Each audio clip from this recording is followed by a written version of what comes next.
Dans cette vidéo, on va voir comment traquer quand un utilisateur clique sur un numéro de téléphone pour appeler. Pour ça, on va aller directement dans GTM, on va créer un déclencheur. Moi, j'ai déjà fait le tracking de mon côté. Le déclencheur que j'ai créé, c'est de type clic et quand l'URL commence par téléphone. Pourquoi? Parce que quand je vais ici, que je fais FNF12, vous pouvez faire un clic droit, inspecter l'élément. On va ici dans éléments et ici, donc je choisis le bouton où il y a le numéro de téléphone et je vois sur la balise href tel 2 points. Donc je vais pouvoir déclencher quand l'URL contient tel. Donc ici pour choisir le type de déclencheur c'est assez simple, c'est lien uniquement, clic URL commence par tel et ensuite je vais pouvoir créer une balise sur GA4 et sur Google Ads si vous créez des campagnes Google Ads. Pour ça, il faudra créer une campagne également sur Google Ads pour choisir l'ID de conversion et le label, puisque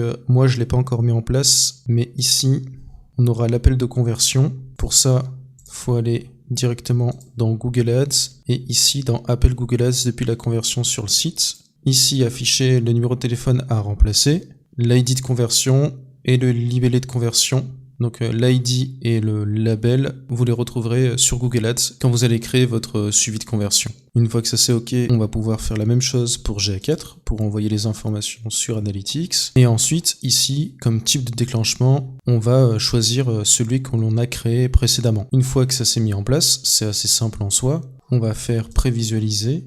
Puis ici, donc on voit les balises qui se déclenchent à l'initialisation, donc config GA4, conversion linker pour Google Ads, cookiebot et la CMP, et ici c'est des balises HTML personnalisées pour générer des couches de données pour s'en servir comme déclencheur pour les formulaires Tally et pour Calendly. J'ai fait 2 vidéos à ce sujet, comment traquer les formulaires provenant de Tally avec un compte gratuit et comment traquer également les formulaires Calendly et les différents types d'événements qui sont générés par Calendly. Ça c'est une parenthèse. Ensuite, on va aller sur la page en question, on va pouvoir descendre. Donc si je clique ici, on va voir que ça a généré un clic ici. Là on voit clic sortant et un clic, mais ça n'a pas déclenché plusieurs fois la balise, puisqu'on voit que ici rien n'a été déclenché et ici non plus.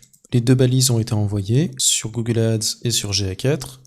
Et sur Google Ads, on va aller dans les variables, on voit bien que le clic texte affiche le numéro de téléphone, l'URL commence bien par tel 2 points. Donc si on va sur Analytics, dans la Debug View, on voit ici Fun Link Click. Pourquoi est-ce que j'ai cliqué 2 fois? Donc si on va ici, on va voir dans Link Text le numéro de téléphone et dans Link URL le tel avec 2 points. Ça, c'est les 2 paramètres que l'on a passés dans les paramètres d'événement dans la balise GA4. Link Text et Link URL avec comme valeur click text et click URL. Si on retourne ici, on va le voir dans GA4 Phone Number.